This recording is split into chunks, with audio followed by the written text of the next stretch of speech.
today I thought I would talk to you a little bit about movies. This is probably going to be one of the last videos I release in the year 2023, which is pretty crazy. And instead of talking about my own movies, which I think I do kind of a lot on this channel, I want to talk to you about other people's movies. Really because I don't like my own movies that much. It's kind of fun to talk about them and to reminisce about the memories I have making them. But generally, when I watch them, I just see mistakes. And I overall consider my movies, pretty much all of them, to be failures. I don't think I've made a single great film yet.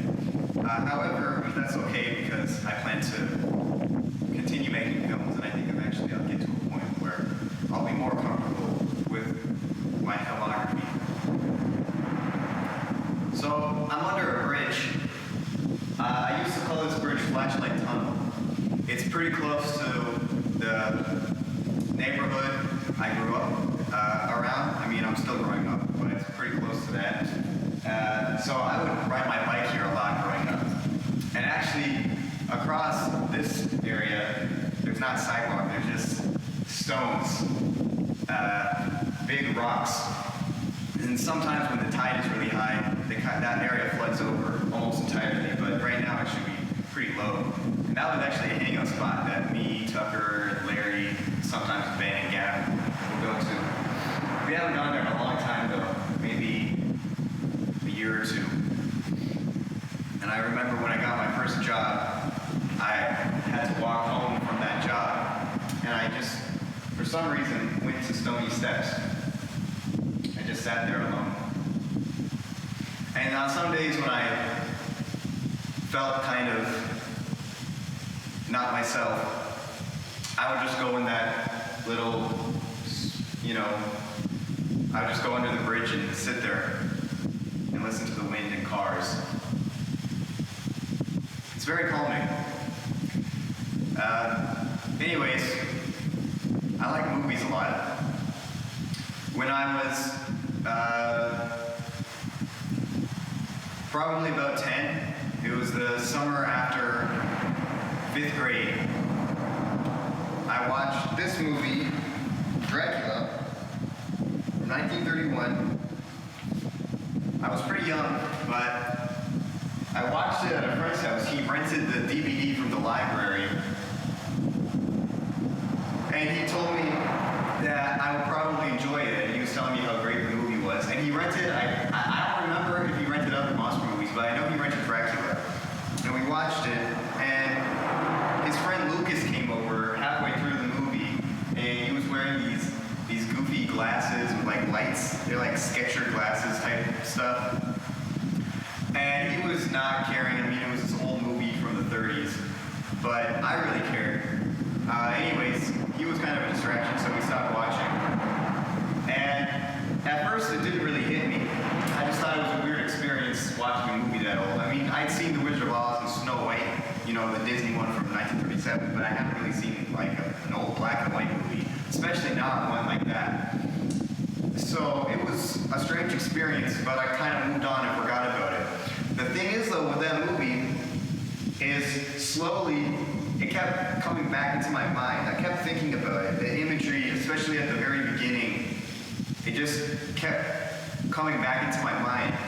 I went to Universal Studios that year, the theme park, and I got to see the back lot and the rides and stuff, and people dressed up as the monsters. And maybe that had something to do with it too, but part of me thought, I gotta rewatch that movie. I don't know what it was, why, what about it spoke to me, but part of me wanted to rewatch that movie. And I told my friend, let's just rewatch that movie, so we rented it again from the library. This was the same summer.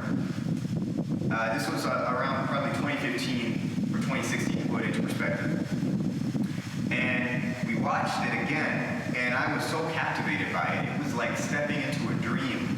I had never seen a movie so beautiful, macabre, haunting, and at times kind of tragic.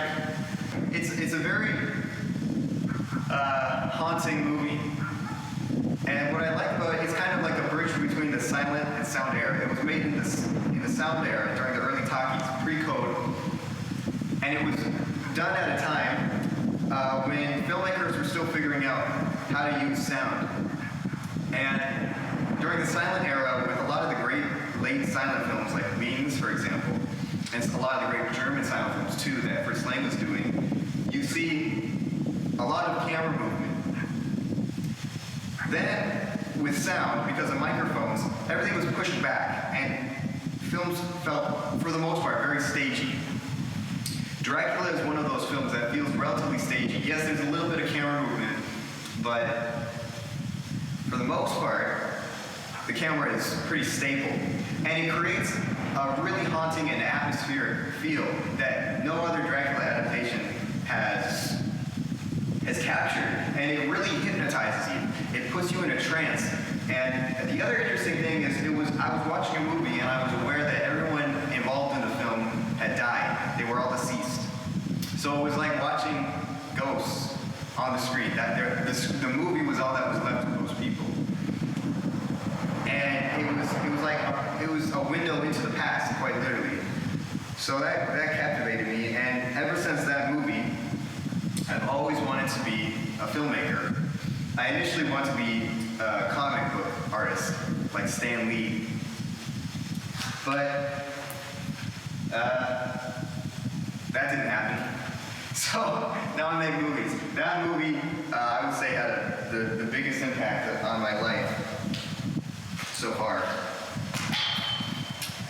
Anyways, that was a little story about me and movies. And it's fitting because I wore this Dracula t-shirt. I didn't plan that. But you know, I really love old pre-code movies, Hollywood movies, and silent films. So anyways, he rented Dracula from the library, the downtown one, because they had the best selection of movies. And he also got a bunch of other movies too. So I got to watch, not King Kong, I didn't watch that one yet. I watched that one like maybe a year later. But I watched The Bride of Frankenstein before I saw Frankenstein. I watched Godzilla King of the Monsters, and I remember we didn't know it was the American version. So we were like, why are they speaking English in it? And why is there a Caucasian man? We were so confused. But, and that one didn't really hit me as well. Like that one I always thought was kind of a minor film. And then I realized, I thought it was minor because I was watching the American version. When I watched the original 1954 movie from Japan, I was like, oh, okay, so that's the fuss. That's what all the fuss is about. We watched another movie, another really important one. The Phantom of the Opera. That was the first silent film I watched with Lon Chaney. That was a great movie, a really great movie, because The Phantom of the Opera, it's about I don't like these new adaptations because the new adaptations are really, they've sexed it up. And they made Eric, the Phantom of the Opera, they made him into a sexy man with like muscles, and he looks good. And yeah, he's got a scar in his face, but with each adaptation of the Phantom of the Opera, the scar gets smaller and smaller and less horrific and disgusting. And really, the Phantom of the Opera should be incredibly repulsive, like a skull. Because the other thing about those old monster movies like Frankenstein, The Invisible Man is a really good one. But like Frankenstein, for example, and The Phantom of the Opera, is the monsters are not the villains of the movie. The villains of the movie is society. The regular people are the real monsters of those movies, and you end up just feeling bad for them. And I think everybody at one point has felt like an outcast in their life. And the characters of those movies are all outcasts. It's about outcasts. And I myself can relate to that. And to feeling ugly and unloved and like you don't fit in. I felt that a lot. That's what I like about The Phantom of the Opera too. He's ugly. And sometimes I feel like the Phantom, only except for the music. He likes music. I like movies, so. But I've many times in my life felt like the Phantom of the Opera. Anyways, that's a really cool movie. It's just, wow, it's enchanting. It puts you, like Dracula, it just puts you in a trance. The other thing about silent movies is they got a different frame rate. Most of them got color tinting. They got obviously no audio. They got intertitles. There's like orchestrated music playing. The acting style is very different. Everyone except for Lon Chaney. Lon Chaney was on he was doing something different with his acting, but everybody else, they were all doing this very theatrical acting. And they were doing kind of too much. And all of that stuff, well, firstly, all of their acting complements Lon Chaney's acting because his looks so much better compared to them. And his makeup, too, was incredible. But all of that acting, the stagey acting, it all feels so surreal, and it's just like stepping into a dream, especially the Cabinet of Dr. Caligari. I don't know if you've seen that one, from 1920. That's an incredible movie. That's another one of my favorites. Anyways, it's like stepping into another world. It's so surreal. Yeah. So I love those movies so much. Anyways, I slowly got into more stuff like Hitchcock and classic Hollywood in general outside of the horror genre. And eventually I got into international films and art house movies and the new contemporary stuff, and now I kind of just watch anything. But that was kind of my start with cinema and what got me into it. And now I'm having released 4 short films this year, and with plans of doing a feature film next year with my friend Jay, who you might have noticed at the beginning of Fragments of Paradise. Not Fragments of Paradise, Without Heartbeat. You know, after having made all that stuff, I thought it would be fun to look back on the movies that inspired me initially to pursue filmmaking. Well,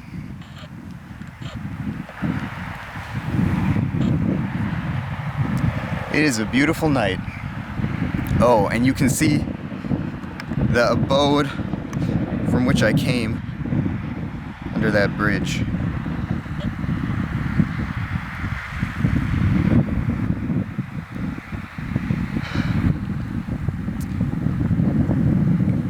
I'm really living in a strange time, being a teenager. Eventually, you know, I'm gonna